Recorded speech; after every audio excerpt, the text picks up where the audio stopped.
Era mi 35º cumpleaños, una fresca tarde de octubre en Madrid que olía a hojas caídas y canela. Había esperado este día con una mezcla de entusiasmo y ese leve temor que acompaña a envejecer. Mamá había insistido en organizar la celebración en la antigua casa familiar en Chamberí, una preciosa mansión señorial que había pasado de generación en generación durante 3 lustros. A medida que llegaba en coche, noté que papá finalmente había podado el imponente roble que, durante años, había amenazado con invadir el porche principal. La casa se mostraba acogedora, con sus cálidas luces amarillas brillando en el interior, en marcado contraste con las nubes grises que se acumulaban en el cielo. Me quedé unos instantes en el auto, observando cómo los familiares iban llegando con regalos envueltos y platos caseros, preguntándome si ese año sería distinto al anterior. El BMW de mi hermana menor, Elisa, ya ocupaba el sitio privilegiado junto a la entrada. «Claro que sí. Ahí está el cumpleañero», exclamó mamá al verme entrar, abrazándome y dejando escapar el aroma de su perfume de vainilla inconfundible. Papá me dio una palmada en el hombro, murmurando algo que sonaba a feliz cumpleaños antes de retirarse a su sillón preferido en una esquina de la sala.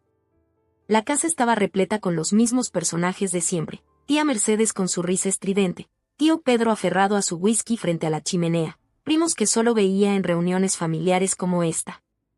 Mi compañero de piso universitario, Esteban, había llegado desde Barcelona para la ocasión, y algunos vecinos que me conocían desde que usaba pañales también se daban cita. Tomás, apareció Elisa desde la cocina, con una copa de vino blanco en mano, luciendo impecable como siempre en un vestido azul marino que seguramente costaba más que el alquiler de mi piso mensual. Empezaba a pensar que no ibas a presentarte en tu propia fiesta. Besó mi mejilla, dejando tras de sí el sutil aroma de un perfume caro y un rastro de lápiz labial que más tarde tendría que quitarme. El tráfico en la M30 estaba imposible, mentí. La verdad es que había pasado 20 minutos extras en una cafetería, preparándome mentalmente para la noche. La fiesta siguió su curso habitual: conversaciones forzadas, recuerdos de vergonzosas anécdotas infantiles y las inevitables preguntas sobre mi eterno estado de soltería. Sorbía una caña y sonreía en los momentos oportunos, espiando de reojo a Elisa, quien parecía tener a la familia a sus pies, gesticulando animadamente mientras contaba alguna historia. Llegó la hora del pastel y los regalos. Mamá se había lucido con una obra de chocolate de 3 niveles que, si bien parecía excesiva para las unas 20 personas presentes, brillaba en el centro de la mesa. Apagué las velas entre un coro desafinado, formulando un deseo más por costumbre que por esperanza. Cuando comenzaron a cortar el pastel, Elisa hizo chocar su tenedor contra la copa de vino, atrayendo todas las miradas. «Quiero brindar por mi hermano mayor», anunció con esa cualidad teatral que perfeccionó en sus breves años en teatro comunitario. «Por Tomás, que siempre hace las cosas al pie de la letra y nunca se arriesga». Unas risitas incómodas recorrieron la sala. Esteban me lanzó una mirada de preocupación desde el otro lado de la mesa. «Pero hoy no es especial solo porque sea tu cumpleaños, Tommy», continuó Elisa, usando el apodo infantil que sabía que detestaba. «Es especial porque tengo un anuncio que hacer». Mamá sonrió, quizá esperando noticias de un compromiso o un embarazo. Papá, por primera vez, levantó la vista del plato, momentáneamente interesado. «Mamá y papá han decidido que yo voy a heredar la casa familiar», declaró, levantando la copa con énfasis. Por fin reconocieron cuál de sus hijos la valoraría más. El silencio se apoderó del ambiente. Sentí el calor subirme a la cara mientras todas las miradas se alternaban entre Elisa y yo. «No es cierto», dijo ella, dirigiendo la mirada a nuestros padres, quienes parecían paralizados por la confusión. «Elisa, eso no es», comenzó mamá, pero mi hermana la interrumpió con una risa. «Venga ya, no seas tan modesta. Hablamos de esto durante meses». Se volvió hacia los presentes. «Mientras tanto, pobre Tomás se quedará con la colección de suéteres raídos de papá y, tal vez, un par de calcetines». Su risa resonó hueca en el ambiente de repente tenso. No podía respirar. Las paredes parecían acercarse mientras trataba de asimilar lo que estaba ocurriendo. ¿Sería una broma macabra? ¿Una jugada de poder? ¿O acaso nuestros padres realmente habían tomado esa decisión sin consultarme? Eso no fue lo que acordamos, intervino papá, con voz áspera de irritación. Dijimos que aún no habíamos decidido nada. Pero ya sabemos hacia dónde se dirige esto, insistió Elisa, aunque su sonrisa confiada empezaba a mostrar fisuras. La casa necesita a alguien que la preserve, no a alguien que apenas está presente. Bajé cuidadosamente el tenedor, sintiendo como el pastel se convertía en cenizas en mi boca. Pues ciertamente es un regalo de cumpleaños bastante peculiar, logré decir, sorprendido de lo firme que sonaba mi voz a pesar del terremoto interior. Esteban se levantó rápidamente e intentó cambiar de tema, sugiriendo que era momento de abrir regalos. Los invitados se aferraron a esa tabla de salvación, deseosos de escapar de la incomodidad. Fui abriendo los presentes, un reloj de nuestros padres, libros, prendas, tarjetas regalo, sintiéndome extrañamente desconectado de mí mismo. Más tarde, cuando los invitados empezaron a marcharse, me encontré solo en la cocina con mamá, quien envolvía con manos temblorosas los restos del pastel en papel de aluminio. Tomás, sobre lo que dijo Elisa. Empezó, sin mirarme. Está bien, interrumpí, aunque nada estaba bien. Es tu casa. Pueden hacer con ella lo que quieran. Pero aún no hemos decidido nada. Se veía angustiada. Papá y yo solo hablamos del futuro, eso es todo. Elisa se adelantó y se fue por su cuenta. Asentí, incapaz de articular palabra. A través de la ventana podía ver a Elisa en el patio, fumando un cigarrillo que, según sospechaba, nuestros padres desconocían, luciendo satisfecha consigo misma. Lo que ella no sabía, lo que ninguno de ellos sabía, era que yo ya había tomado mis propias decisiones. Decisiones que convertirían el pequeño espectáculo de esta noche en una mera nota a pie de página en una historia mucho más larga. Conduciendo de regreso a mi piso en Malasaña, mientras las calles madrileñas se oscurecían y comenzaba a llover, no pude evitar sonreír ante la ironía. Mi hermana creía haber ganado algo que, en realidad, ya estaba fuera de su alcance. Y pronto, descubriría lo equivocada que estaba. Al llegar a mi modesto apartamento en Malasaña, lancé las llaves en el cuenco de cerámica sobre la mesa de entrada. Los restos de la celebración, un globo medio desinflado y un cartel de feliz cumpleaños colgado torpemente en la sala, parecían burlarse de mí tras los acontecimientos de la noche. La lluvia golpeaba las ventanas mientras me dirigía a mi despacho en casa, arrodillándome frente a la pequeña caja fuerte oculta tras una pila de libros de derecho. Giré la combinación, escuchando los clics familiares hasta que la puerta se abrió.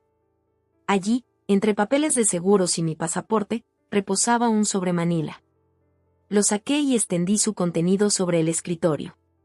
Hace 6 meses, cuando papá sufrió su segundo infarto, empecé a preocuparme.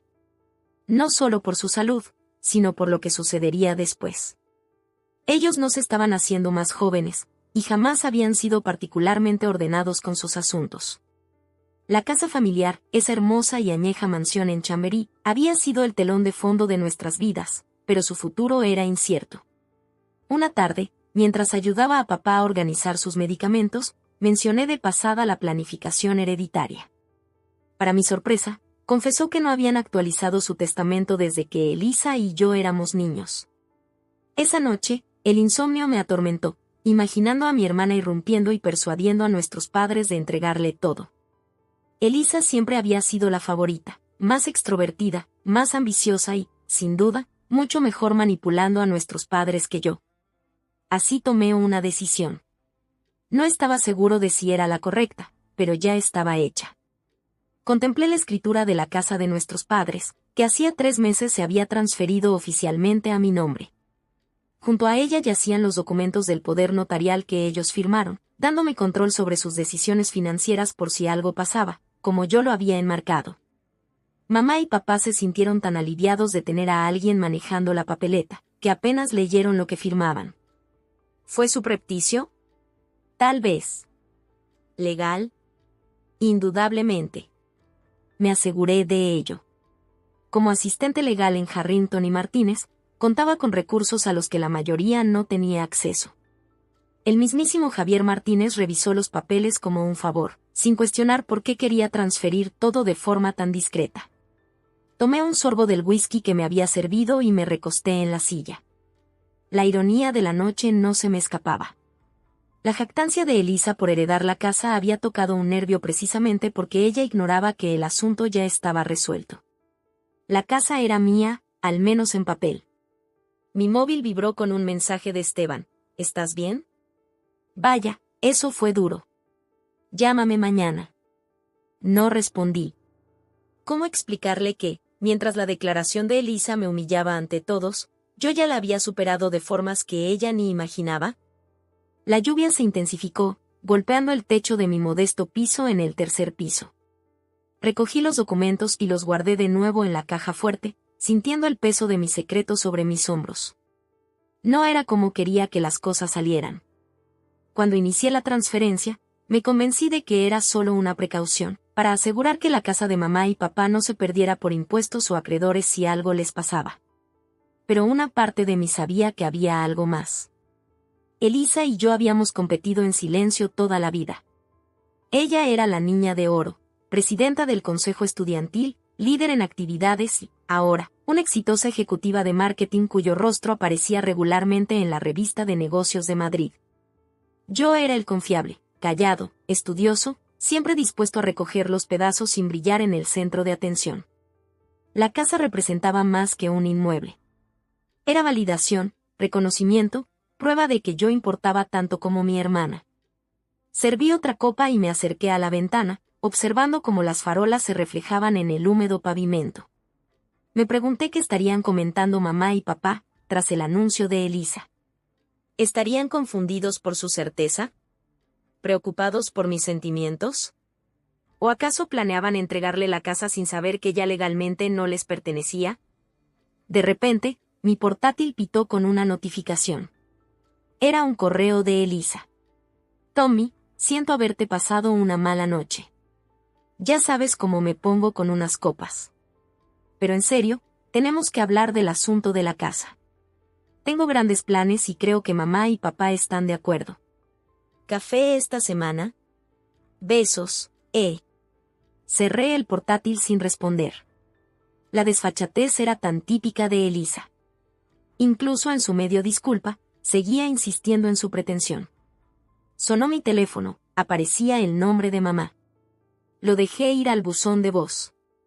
No estaba listo para escuchar sus excusas o, peor aún, la confirmación de que, en efecto, habían estado discutiendo entregarle la casa a Elisa. Los documentos en mi caja fuerte me ofrecían cierta seguridad, una barrera contra el dolor familiar de siempre sentirme el segundo. Me dirigí a la cama, pero el sueño se me escapaba.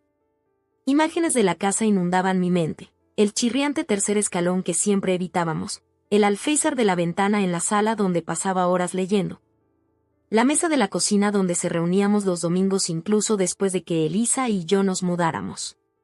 La casa guardaba nuestra historia en cada pared y ahora su futuro dependía de mis manos. Mientras la lluvia seguía cayendo, luchaba con emociones contrapuestas. Sentía satisfacción por haber protegido mis intereses, pero también vergüenza por la falta de transparencia de mis actos. Siempre me había enorgullecido ser honesto y ético, y sin embargo, aquí estaba, ocultando un secreto que podría destrozar a la familia. La mañana llegó con una luz tenue filtrándose por las persianas. Apenas había dormido. Mi teléfono mostraba 3 llamadas perdidas de mamá, 2 de papá y otro mensaje de Elisa, esta vez con un tono menos conciliador. ¿En serio? ¿Por qué ignoras a todos?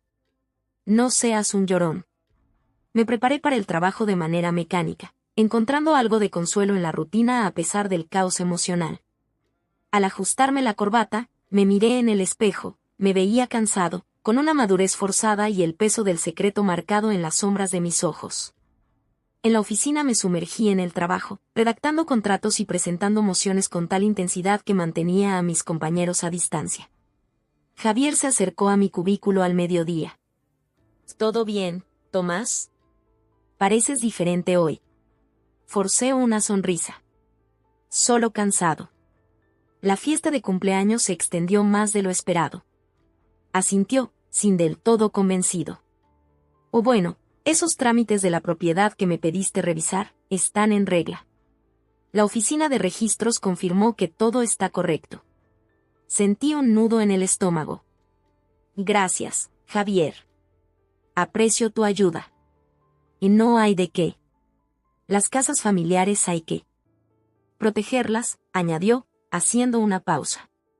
Seguro que mamá y papá se sienten aliviados de tener a alguien tan responsable al pendiente. La ironía de sus palabras no se me escapaba. Murmuré algo afirmativo y volví a mi ordenador, con la vergüenza palpitando en el pecho. Esa noche, finalmente escuché los mensajes de voz de mamá. Su voz estaba llena de ansiedad y disculpas. Tomás, por favor llámanos. Lo que dijo Elisa no es cierto. Necesitamos hablar en familia. Me senté en el sofá, teléfono en mano, meditando mi siguiente paso. La escritura estaba segura en la caja fuerte. Los asuntos legales ya estaban resueltos. Pero el impacto emocional apenas comenzaba, y sabía que, tarde o temprano, tendría que enfrentar a la familia y las consecuencias de mis actos. Las semanas posteriores a mi cumpleaños transcurrieron en un extraño ritmo tenso. Finalmente devolví la llamada a mamá tras 3 días de silencio, manteniendo la conversación breve y evitando mencionar la casa.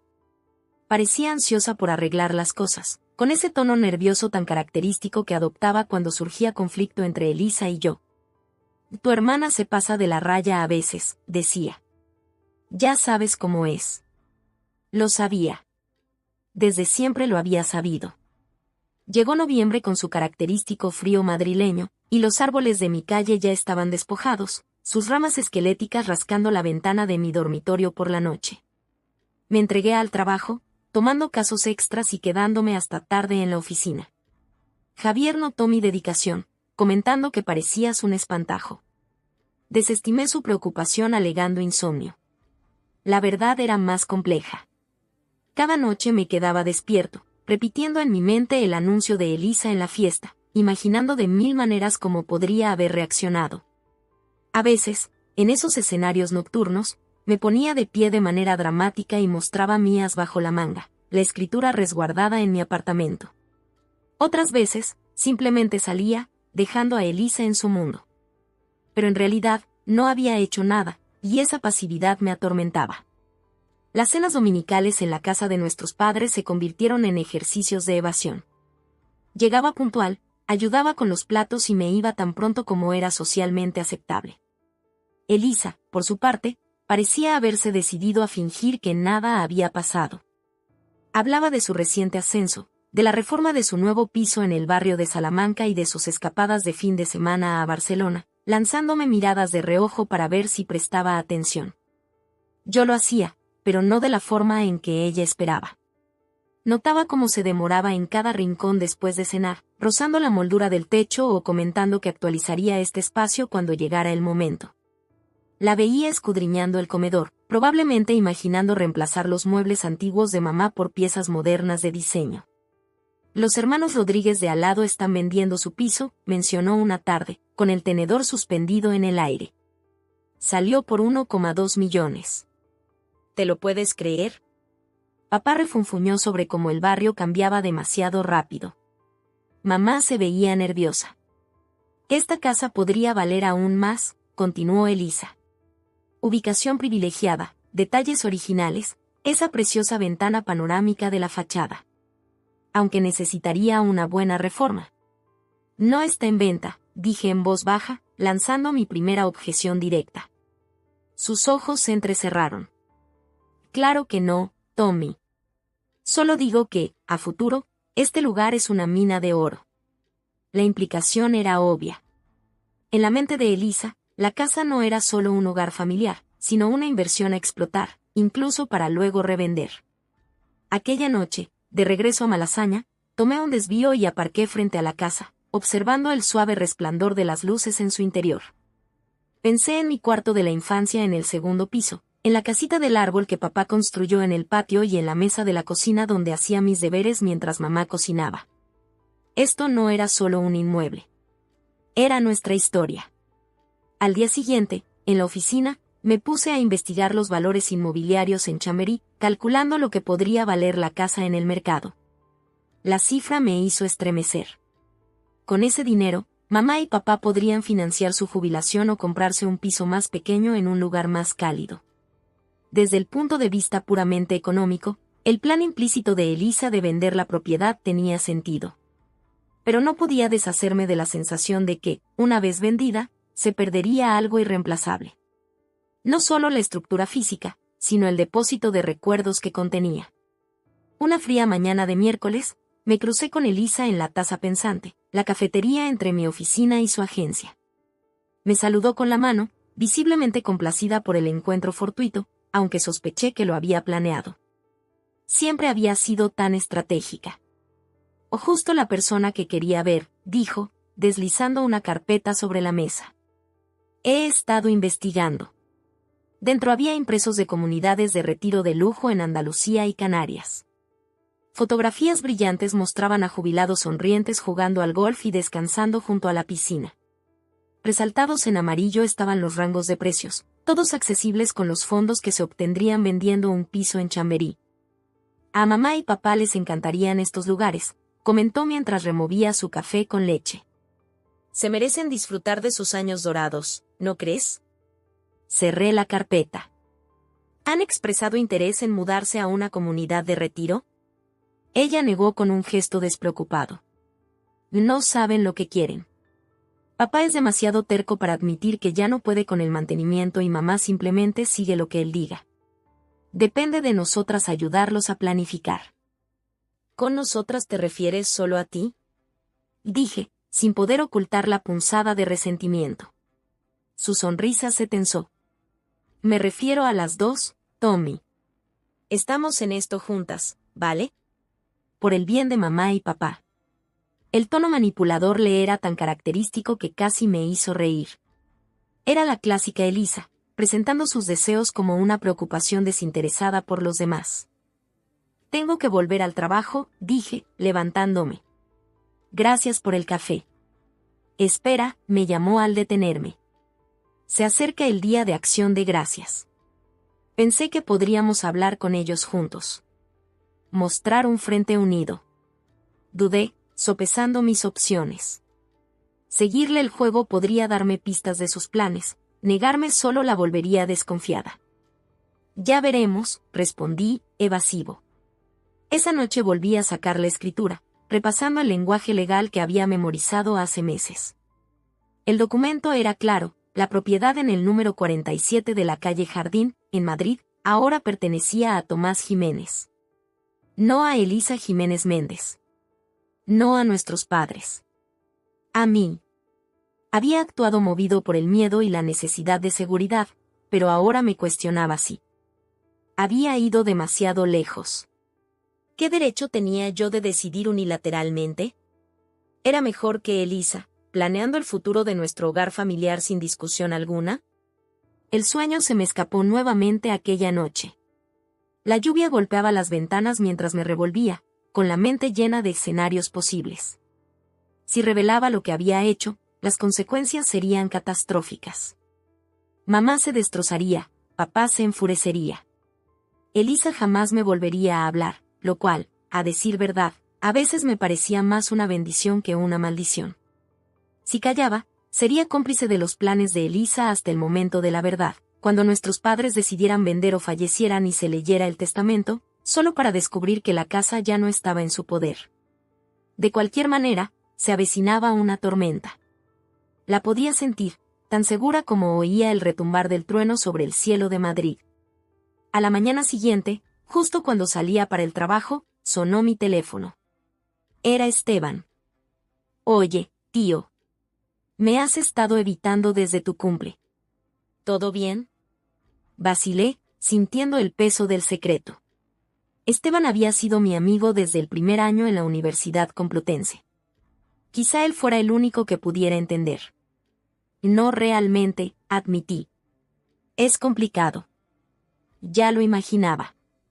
Lo de tu hermana fue duro, pausó. ¿Te apetece una caña después del trabajo? Hablar un rato. Sí, dije, sorprendido por la sensación de alivio. De verdad, me vendría bien. Quizá hablar con alguien fuera de la familia me ayudara a ver las cosas con claridad. O quizás solo necesitaba desahogarme antes de la inevitable confrontación que se avecinaba. Mientras caminaba hacia el trabajo por las húmedas calles, con las hojas pegadas al suelo como confeti mojado, sentí una extraña calma.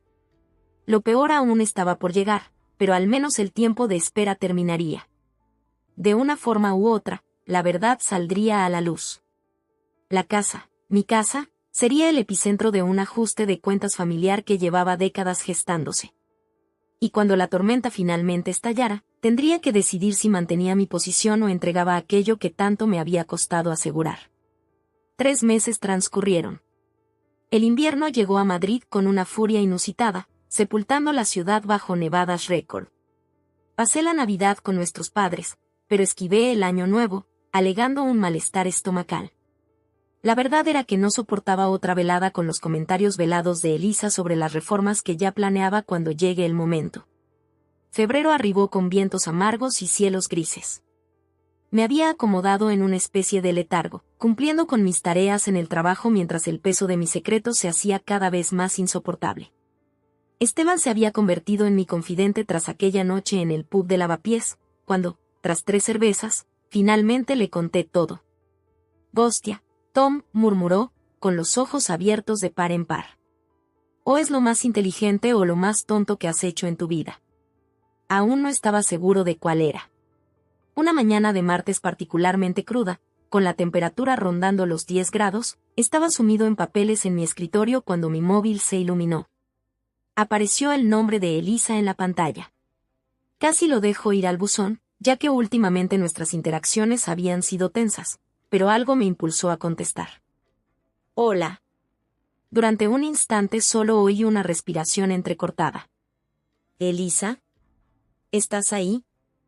«Tommy», su voz apenas se reconocía, entrecortada y áspera. «Necesito tu ayuda». Me enderecé, al instante alerta. En mis 35 años jamás había oído a mi hermana así. «¿Qué ocurre? ¿Están bien mamá y papá?» «Están bien», vino un sollozo apagado. «Soy yo. He metido la pata, y muy feo». Miré a mi alrededor en la oficina, bajando la voz. «¿Qué pasó?» «No por teléfono», sollozó. «¿Podrías venir?» «Por favor, Tommy». No lo pediría si no fuera importante. Mi instinto era negarme, protegerme de otro lío familiar, pero la desesperación en su voz era imposible de ignorar. «¿Dónde estás?» «En casa», respondió. «No en la de nuestros padres, sino en mi lujoso condominio en el barrio de Salamanca». «Por favor, apúrate». Le dije a Javier que tenía una emergencia familiar y salía a enfrentar el frío cortante. El trayecto por las estrechas calles, bloqueadas por grandes montones de nieve, duró más de lo habitual. Encontré aparcamiento a 3 cuadras del edificio de Elisa y, con el ánimo acelerado, me abrí paso entre la nieve. El portero me reconoció y me dejó entrar sin hacer preguntas. Al llegar a su puerta, toqué suavemente. No hubo respuesta. Insistí, golpeando un poco más fuerte. La puerta se abrió y ante mí apareció una mujer a la que apenas reconocí. El pelo perfectamente resaltado de Elisa caía en mechones suaves alrededor de su rostro. Sus ojos estaban enrojecidos e hinchados, con el rímel corrido. Vestía pantalones deportivos, algo que jamás había visto en ella, y una sudadera con capucha de la Universidad de Salamanca que, casi seguro, pertenecía a su ex. «Dios, Elisa. ¿Qué ha pasado?» Retrocedió para dejarme entrar, y luego se desplomó en el sofá de cuero blanco. Su apartamento, siempre tan impecable, estaba hecho un desastre. Copas de vino vacías sobre la mesa de centro, papeles esparcidos por el suelo, una manta arrugada en un rincón. «Se ha ido todo», susurró, mirando fijamente la pared. Me quité el abrigo y me senté a su lado. «¿Qué se ha ido?» «Cuéntame». Finalmente levantó la mirada, y en sus ojos solo pude ver pánico. «El dinero. Mi dinero. El condominio. El coche. Todo». Negué con la cabeza, sin comprender. «¿De qué hablas?» Poco a poco, entre titubeos, emergió la historia. Elisa había invertido fuertemente con un tal Marcos Daniel, a quien había conocido en el trabajo y que prometía retornos extraordinarios mediante una estrategia de inversión revolucionaria. Empezó poco a poco, pero conforme llegaban las primeras ganancias, un 20, 30%, se arriesgó por completo. vació sus ahorros, sacó una segunda hipoteca sobre su condominio, incluso vendió acciones que nos dejaron nuestros abuelos. ¿Cuánto?, pregunté, sintiéndome enfermo. Casi todo. Se cubrió la cara con las manos. Más de 800,000. Silbé suavemente. Y ese Marcos desapareció, dijo con voz apagada, sin emoción. La Comisión Nacional de los Mercados de Valores investiga. Era un esquema Ponzi, Tommy. Un maldito esquema Ponzi clásico, y yo caí en él. Entre risas ásperas, añadió. La supuesta ejecutiva de marketing, que siempre se creía superior para ver a través de las farsas, terminó totalmente engañada. Intenté asimilarlo. Mi hermana, segura y exitosa, había sido estafada de la peor manera. Una parte de mí, pequeña y mezquina que no me gustaba admitir, sintió un fugaz destello de satisfacción. Después de años de su condescendencia, de creer que siempre sabía más que los demás, había cometido un error catastrófico. Pero ese sentimiento se ahogó rápidamente en la preocupación. ¿Y ahora qué? Se levantó abruptamente y se dirigió a la ventana con vistas a la Gran Vía. El banco va a ejecutar el condominio. Llevo 3 meses sin pagar y mi crédito está hecho polvo, dijo con expresión desolada. Lo voy a perder todo, Tommy. ¿Les has contado a mamá y papá? Negó con vehemencia. No puedo. El corazón de papá no aguantará y mamá se preocupará hasta enfermarse. Nuevos sollozos se deslizaron por sus mejillas. Siempre han estado tan orgullosos de mí. ¿Cómo les digo que su hija es un completo fracaso? Me incorporé para apoyarla, dando unos toques torpes en su hombro, ya que el afecto físico nunca fue lo nuestro. No eres un fracaso. Solo cometiste un error. Un error de 800,000, se secó el rostro con la manga. La ironía es que lo hacía pensando en ellos. Creía que, si lograba duplicar o triplicar mi dinero, podría comprar la mitad de la casa tuya cuando llegara el momento, reformarla de verdad, e incluso ayudar a que se jubilen antes. Mi estómago se contrajo. Ahí estaba la confirmación. Ella siempre había planeado vender la casa familiar. Y sin embargo, al escuchar su voz quebrada y ver su genuina angustia, no pude sentir la rabia que había acumulado durante meses. ¿Qué necesitas de mí?, pregunté al fin. Giró la mirada, pasando del desespero a una pizca de esperanza mezclada con vergüenza. Necesito un lugar donde quedarme. Solo hasta que ordene mis asuntos. Puedo dormir en tu sofá, no te causaré problemas. Parpadeé sorprendido. ¿Quieres quedarte conmigo? ¿En mi pequeño piso de malasaña? Asintió, luciendo destrozada. Y el banco me dio 30 días para desalojar. No tengo a dónde ir, Tommy. Mis amigos, se detuvo.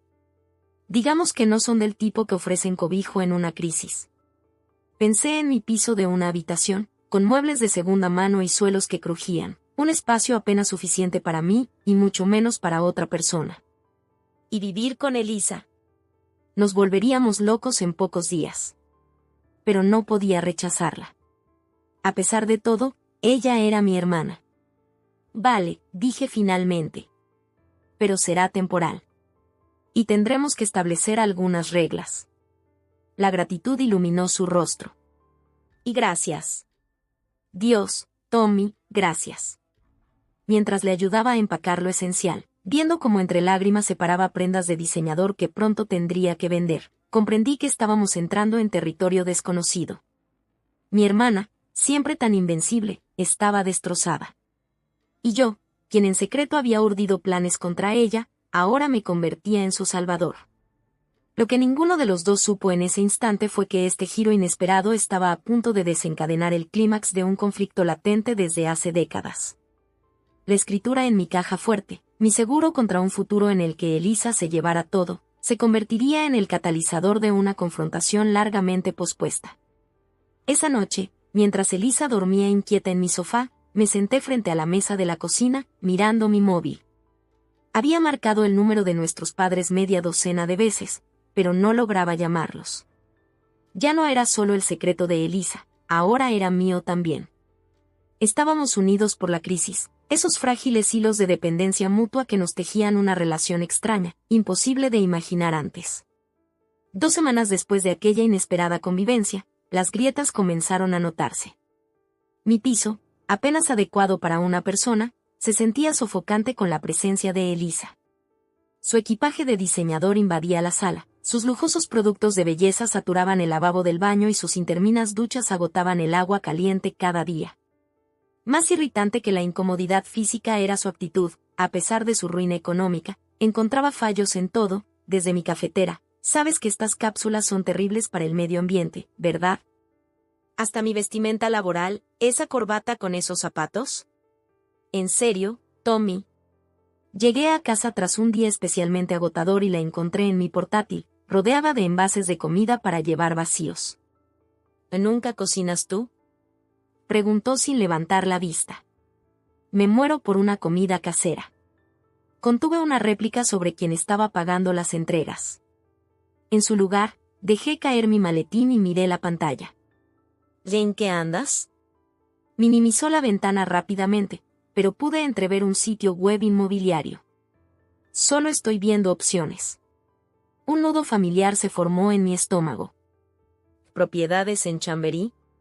Sus hombros se tensaron. Solo es por mamá y papá. Y claro, la palabra salió más áspera de lo que pretendía. Cenamos en un silencio forzado, comimos comida tailandesa de aquel local de la esquina que Elisa consideraba aceptable, antes de que ella se retirara al sofá con el móvil en mano. Mientras yo recogía los platos, mis movimientos se volvían cada vez más nerviosos, luchando contra el resentimiento creciente. Ahí estaba ella, sin un centavo y viviendo de mi caridad, aún maquinando adueñarse de la casa que ella creía que un día sería suya. La escritura en mi caja fuerte parecía latir, como una bomba de tiempo a punto de destruir nuestra frágil tregua. Cada día sin enfrentar la verdad se sentía como otra mentira. Tomé una decisión. Agarré 2 cervezas de la nevera, me dirigí a la sala y le ofrecí una. Tenemos que hablar. Ella levantó la vista con cautela y tomó la cerveza. ¿O sobre qué? La casa, me acomodé en el sillón frente a ella. La casa de nuestros padres. Elisa suspiró, apartándose el cabello. ¿Tenemos que hacerlo ahora? Ya tengo bastante en mi plato. Exactamente por eso tenemos que hablar. Estás haciendo planes basados en suposiciones equivocadas. Sus ojos se entrecerraron. ¿Qué quieres decir? Tomé un largo trago, reuniendo el valor. La casa no te va a pertenecer. Eso no lo sabemos, replicó. Mamá y papá aún no han decidido nada. Y si que lo han hecho, mi corazón latía con fuerza. O mejor dicho, la decisión ya se tomó por ellos. La confusión se dibujó en su rostro. ¿De qué hablas? Bajé la cerveza y me incliné. La casa ya no es de ellos para entregar, Elisa. Es mía. Legalmente. Yo tengo la escritura. Durante un instante, ella se quedó mirándome, procesando la información. Luego soltó una risa, aguda y desconcertada. No puede ser. La transferí a mi nombre hace 6 meses. Usé los documentos del poder notarial que ellos firmaron. La risa se apagó en sus labios. Estás bromeando. No lo estoy. Y eso es fraude, su voz se tornó fría. No, no lo es. Todo se hizo legalmente. Ellos firmaron los papeles. ¿Sabían lo que estaban firmando? Se puso de pie, su rostro encendido de ira. Vacilé. Sabían que me estaban poniendo a cargo de sus asuntos. ¿Y sabían que estabas tomando su casa? Casi gritó. No pude mirarla a los ojos. No. De forma tan explícita. Dios mío, Tommy. Se puso a pasear por la pequeña sala, sus gestos nerviosos. Siempre supe que eras patético, pero nunca imaginé que fueras capaz de robarle a nuestros padres. No he robado nada. Me puse de pie, la ira subiendo en mí. He protegido lo que me correspondía de ellos. ¿Lo que te corresponde? Se volvió hacia mí. ¿Basado en qué? ¿Tu supuesta superior moral? Su risa se tornó amarga. Manipulaste a nuestros padres, haciéndoles firmar el papel que te entregaba su mayor patrimonio sin que ellos supieran para qué. Dime, ¿cómo te hace sentir eso?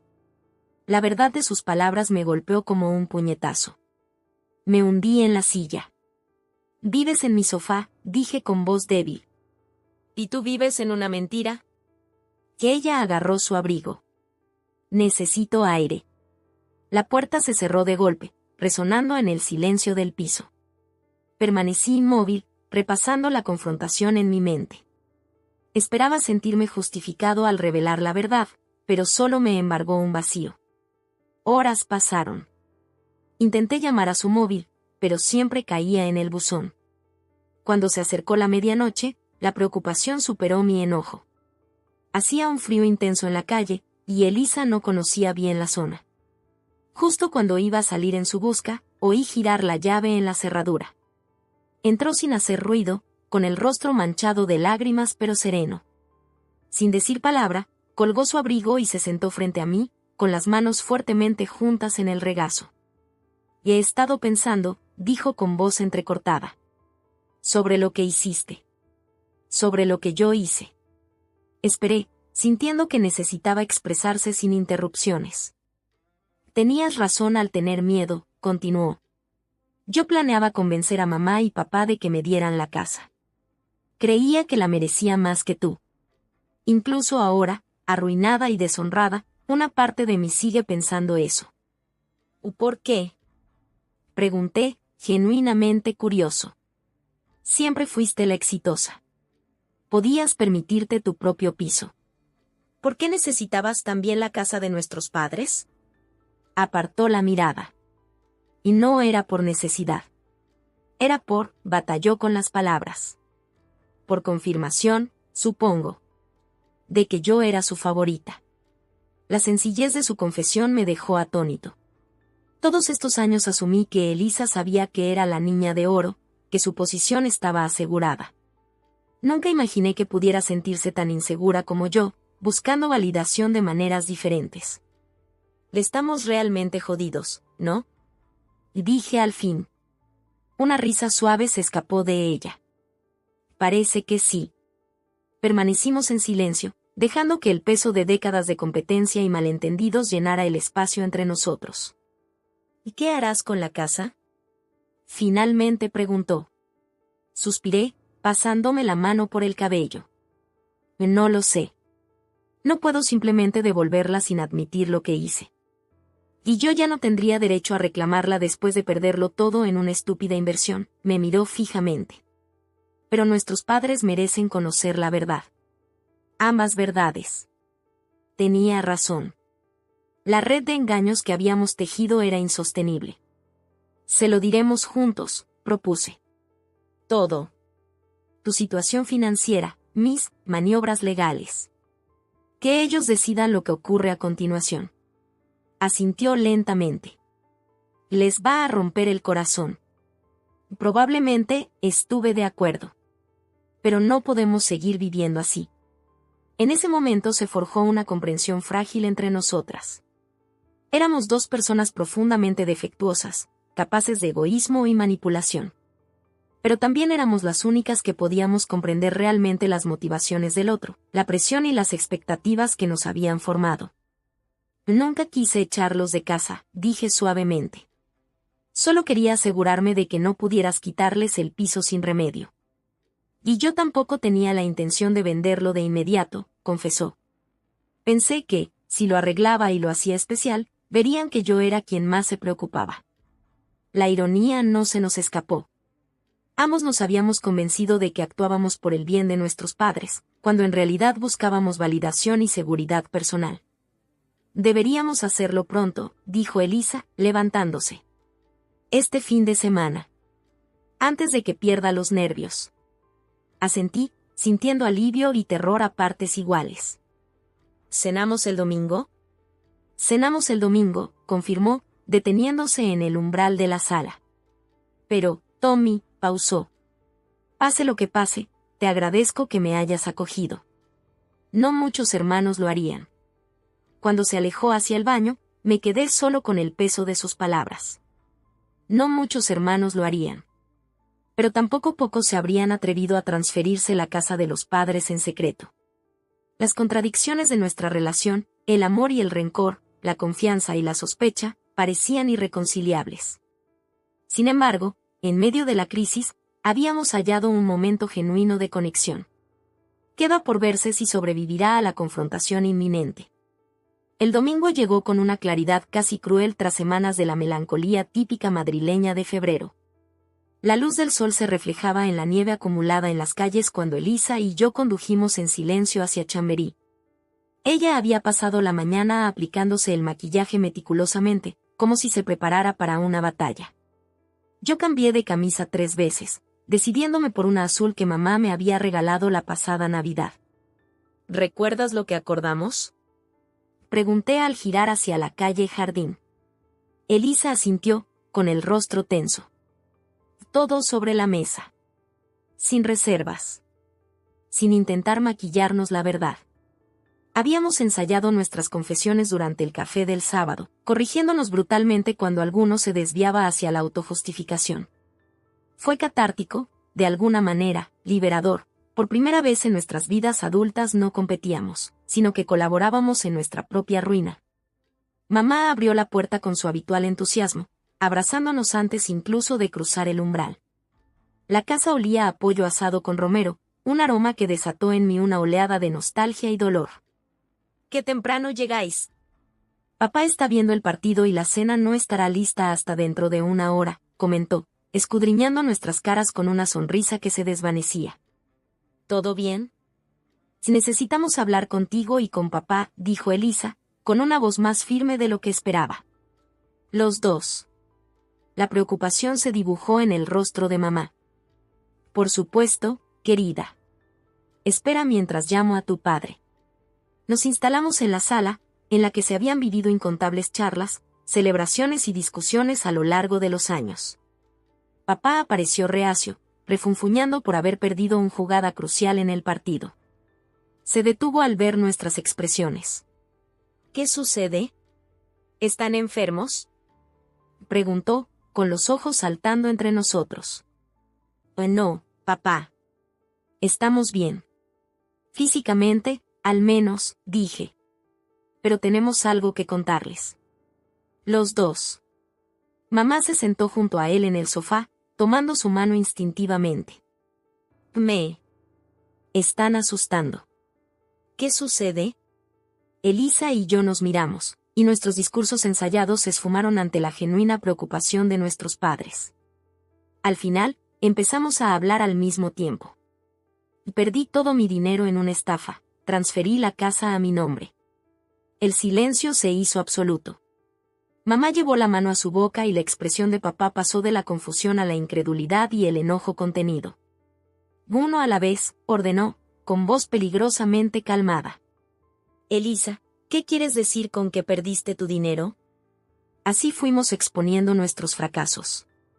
Elisa fue la primera, relatando el esquema de inversión, sus crecientes problemas económicos y, finalmente, su situación de sin techo.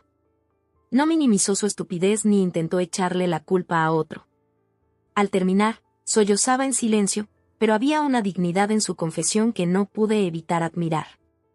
Luego llegó mi turno. Expliqué cómo había manipulado a nuestros padres para que firmaran los documentos de poder notarial, mi temor de que Elisa se quedara con todo y mi transferencia secreta de la escritura. Saqué la documentación de mi chaqueta, depositándola en la mesa de centro como prueba. Mientras hablaba, el rostro de papá se enrojecía cada vez más. Mamá solo parecía perpleja, incapaz de comprender la magnitud de lo que le estaba contando. Cuando terminé, el silencio fue ensordecedor. «Y déjenme entender bien», finalmente dijo papá, con voz temblorosa de furia contenida. «Mi hija se ha arruinado porque confió en un timador, y mi hijo ha robado nuestra casa porque no confió en su propia familia». Dicho de esa manera, sonaba peor de lo que jamás hubiera imaginado. «Sí», dijimos al unísono Elisa y yo. Papá se levantó de golpe y comenzó a pasear por la sala. «Increíble». Absolutamente increíble, se volvió hacia nosotros. «¿En qué estaban pensando?». ¿Alguno de los dos? Yo no lo hice, admitió Elisa. Fui codiciosa y descuidada. Y yo fui paranoico y egoísta, agregué. Mamá tomó la escritura y la examinó, como si tratara de descifrar el lenguaje legal. Tomás, ¿cómo pudiste hacer esto sin consultarnos? Confiamos en ti. El dolor en su voz me atravesó más que el enojo de papá. Lo siento, murmuré. La transferiré de vuelta mañana mismo. ¿Y tú? Preguntó papá, dirigiéndose a Elisa. ¿Dónde ibas a vivir si Tom no te acogiera? Ella negó con la cabeza. No lo sé. Pensé que quizás, aquí. ¿Aquí? Mamá lució genuinamente confundida. Siempre dijiste que esta casa era anticuada, que requería demasiado mantenimiento. Lo sé. Pero es hogar, la voz de Elisa se quebró. Y no tenía a dónde ir. Papá se hundió en el sofá, luciendo de repente cada uno de sus 72 años. Todos estos años han peleado por quién se quedaría con la casa cuando ya no estemos. ¿Acaso pensaron alguna vez en lo que nosotros queríamos? La pregunta flotó en el ambiente, como una reprimenda que ninguno esperaba. Entre intrigas y estrategias, jamás habíamos considerado los deseos de nuestros padres para su propio hogar. ¿Qué quieren ustedes? Pregunté finalmente. Mamá y papá se miraron en silencio, esa comunicación tácita nacida de décadas juntos. Llevamos años hablando de reducir el tamaño, dijo mamá con voz suave. Esta casa es demasiado para nosotros. Las escaleras se han vuelto difíciles para las rodillas de papá, y las facturas de calefacción son exorbitantes. Planeábamos venderla esta primavera, añadió papá. Con el dinero comprar un pequeño piso cerca del agua y dejar el resto para que, eventualmente, ustedes lo hereden. Elisa y yo nos quedamos mirándoles, y luego nos miramos entre nosotros. Todo nuestro planeo, y ellos siempre habían pensado en vender desde un principio. ¿Por qué no nos lo contaron? Preguntó Elisa. Esperábamos el momento adecuado, dijo mamá. Y, sinceramente, temíamos sus reacciones. Ustedes tienen sentimientos muy encontrados con respecto a esta casa. La absurda situación me hizo reír, una risa que rozaba lo histérico. Así que, ninguno se quedaba con la casa, después de todo. No, a menos que alguno tuviera varios millones para comprarla al precio de mercado, comentó papá con ironía. Elisa se unió a mi risa, mientras las lágrimas le corrían por la cara. Dios mío. Somos unos tontos. Una manera de decirlo, murmuró papá, aunque pude notar que su enojo comenzaba a disiparse. Mamá se acomodó entre nosotros en el sofá, tomando nuestras manos. Lo importante es lo que hagamos ahora. Tomás, ¿transferirás la casa de vuelta? Asentí con energía. Mañana a primera hora. ¿Y tú, Elisa, te quedarás con tu hermano? Por ahora, dijo, mirándome. Si aún me quieres después de todo esto. Y el sofá es tuyo mientras lo necesites, confirmé. Mamá apretó nuestras manos. Entonces lo superaremos. Como familia. Papá se unió, posándose sobre la mesa de centro. Ni no más secretos. Nada de conspirar a espaldas de los demás. ¿Entienden? Asentimos como niños castigados. Bien, dijo, golpeando decisivamente la mesa. Ahora, la cena está casi lista y me muero de hambre. Los detalles los arreglamos después. Y así, fuimos despedidos, nuestros errores reconocidos, pero sin castigos severos. Nuestra penitencia era una comida compartida en lugar de la exclusión. Fue tan característico de nuestros padres que una nueva ola de vergüenza me invadió por haber dudado de su justicia y amor. Mientras nos dirigíamos al comedor, Elisa se me acercó en voz baja. Todavía no puedo creer que te transferiste la casa, susurró, con un dejo de admiración renuente. Y yo no puedo creer que hayas perdido 800,000 con un tal Marcos, le respondí. Me dio un golpecito leve en el brazo. Tocado. La cena transcurrió en un ambiente sobrio pero sin incomodidad. Hablamos de temas triviales, un nuevo restaurante en el centro, la liga de bolos de papá, el perro ladrón del vecino.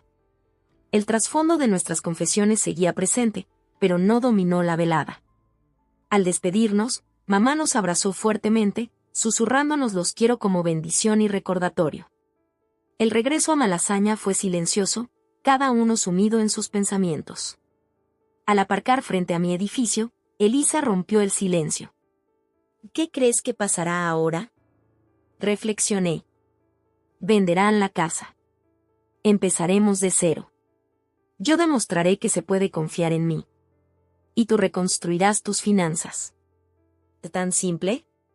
Sonrió tristemente. Y no es simple. Pero es posible.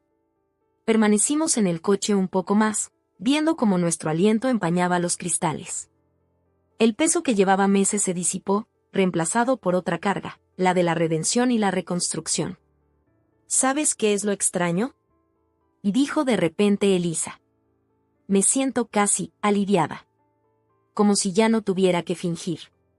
Supe exactamente a qué se refería.